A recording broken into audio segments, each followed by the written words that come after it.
A kú déédé àsìkò yìí. Kókó inú ìwé ìròyìn la mú wá fún yín láti inú àwọn ìwé ìròyìn ilé wa. Orúkọ tèmi ni Ọmọgbémisọ́lá ọmọ Alọ́gọ̀madẹ̀. Aṣíde ìròyìn àkọ́kọ́ la rí nínú ìwé ìròyìn Punch. Lẹ́yìn ìdájọ́ ilé-ẹjọ́ gíga tí ó wáyé ní ọjọ́ Ẹtì tí ó kọjá lórí ìdápadà níná owó náírà àtijọ́ tí í ṣe igba, ẹ̀ẹ́dẹ́gbẹ̀ta àti ẹgbẹ̀rún náírà, ìwádìí jẹ́ kó di mímọ̀ wípé ilé epo, àwọn onímọ́tò àti ọ̀pọ̀lọpọ̀ oníṣòwò ni wọ́n kọ̀ láti gba owó ọ̀hún. Bí ó tilẹ̀ jẹ́ wípé díẹ̀ lára àwọn ilé ìfowópamọ́ bíi GTB, Zenith àti Sterling ti ń yọ̀ǹda owó ọ̀hún fún àwọn oníbàárà wọn. Àwọn oníṣòwò epo tí ó wà ní ìpínlẹ̀ Nasarawa, Niger àti Abuja kọ̀ jálẹ̀ láti gba owó àtijọ́ ọ̀hún látàrí wípé wọ́n ní ilé ìfowópamọ́ àwọn kò tíì fún àwọn ní àṣẹ láti máa gba owó àtijọ́ ọ̀hún padà lọ́wọ́ àwọn oníbàárà wọn. Gómìnà ìpínlẹ̀ Èkó Babájídé Sanwó-Olú ti fi dá àwọn oníṣòwò ọmọ ilẹ̀ Ìgbò tí ó wà ní ìpínlẹ̀ Èkó lójú wípé ààbò wọn ṣe pàtàkì sí òun. Sanwó-Olú sọ eléyìí ní àná níbi ìpolongo ìbò láàrin àwọn ọjà tó gbajúmọ̀ fún ìṣòwò àwọn ọmọ ilẹ̀ Ìgbò. Ìgbésẹ̀ yìí wáyé látàrí ìfọwọ́sowọ́pọ̀ àti ìdánilójú fún ìyànsípò ẹlẹ́ẹ̀kejì tí ó rí gbà láti ọ̀dọ̀ olórí àwọn ọmọ Ìgbò tí wọ́n fi ìpínlẹ̀ Èkó ṣebùgbé. Gómìnà náà tẹ̀síwájú wípé níwọ̀nba ìgbà tí àwọn Ìgbò wọ̀nyí bá ti jẹ́ olùpamọ́ òfin, òun yóò rí dájú wípé ààbò tí ó péye wà fún ẹ̀mí àti dúkìá wọn.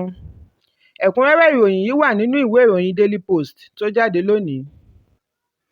Ààrẹ ẹgbẹ́ àwọn òṣìṣẹ́ Nigeria Labour Congress (NLC) Comrade Joe Ajaero ti ṣàpèjúwe àtúnṣe owó náírà gẹ́gẹ́ bí ìjà láàrin àwọn alágbára class struggle tí kò yẹ kí ó kan mẹ̀kúnnù tí ìdíwọ̀n owó oṣù wọn jẹ́ ẹgbẹ̀ẹ́dọ́gbọ̀n (30,000 minimum wage).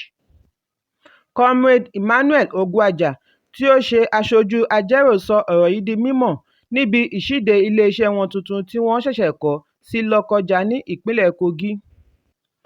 Ó bẹnu àtẹ́ lu àwọn olùdarí wa fún fífi ìyà jẹ mẹ̀kúnnù látàrí ìfagagbága tí wọ́n ṣe láàrin ara wọn. Ó tẹ̀síwájú wípé ṣé òṣìṣẹ́ tí owó oṣù rẹ̀ kò tíì tó jẹun ló fẹ́ tọ́jú owó rẹpẹtẹ sílé, àti wípé ẹni lówó lọ́wọ́ ló ń gba ilé ẹjọ́ lọ. Láfikún, ó ní ọjọ́ gbogbo ní tolè, ọjọ́ kan ní tolóhun, ó pẹ́ ó yá ìdájọ́ yóò gbé àwọn òṣìṣẹ́ lẹ́yìn. Ẹ̀kúnrẹ́rẹ́ ìròyìn yìí wà nínú ìwé ìròyìn The Guardian tó jáde lónìí. Àjọ elétò ìdìbò Independent National Electoral Commission (INEC) ti sọ wípé àwọn yóò ṣe àtúntò ẹ̀rọ wọn tí a mọ̀ sí Bimodal Voter Accreditation System (BVAS) fún ìgbáradì ìbò gómìnà àti ilé ìgbìmọ̀ aṣòfin tí yóò wáyé ní ọjọ́ àbámẹ́ta ọ̀sẹ̀ yìí. Àjọ náà tẹ̀síwájú wípé yóò gbà wọ́n ní àkókò díẹ̀ láti ṣe àtúntò ẹ̀rọ náà kí ó tó di ọjọ́ ìdìbò. Ìgbẹ́jọ́ lórí ìdìbò ààrẹ tí a mọ̀ sí Presidential Election Petition Tribunal tí Ọdún dupò ààrẹ lábẹ́ òṣèlú Labour Party àti People's Democratic Party (PDP) pè yóò wáyé lónìí ní déédé aago 2 ọ̀sán ní ìlú Àbújá. Ìgbésẹ̀ yìí wáyé látàrí àṣẹ tí ilé-ẹjọ́ pa wípé kí INEC fún wọn ní ààyè láti yẹ gbogbo ohun èlò tí wọ́n lò láti fi ṣe ètò ìdìbò tí ó sọ Ọdún dupò ààrẹ lábẹ́ òṣèlú All Progressives Congress Bọ́lá Ahmed Tinubu di ààrẹ àyànfẹ́ President-elect. Ẹ̀kúnrẹ́rẹ́ ìròyìn yìí wà nínú ìwé ìròyìn The Nation. Kókó inú ìwé ìròyìn tòní kò ní jù báyìí lọ. Ẹ pàdé mi lọ́la fún àkọ́tún ìròyìn. Kí a tó lọ, ẹ má ṣaláì fi àríwísí yín ránṣẹ́, ìyẹn comment, kí ẹ sì bá wa subscribe sí ojúnà wa lórí YouTube kí Kókó Inú Ìwé Ìròyìn lè máa tẹ̀ yín lọ́wọ́ ní kíákíá.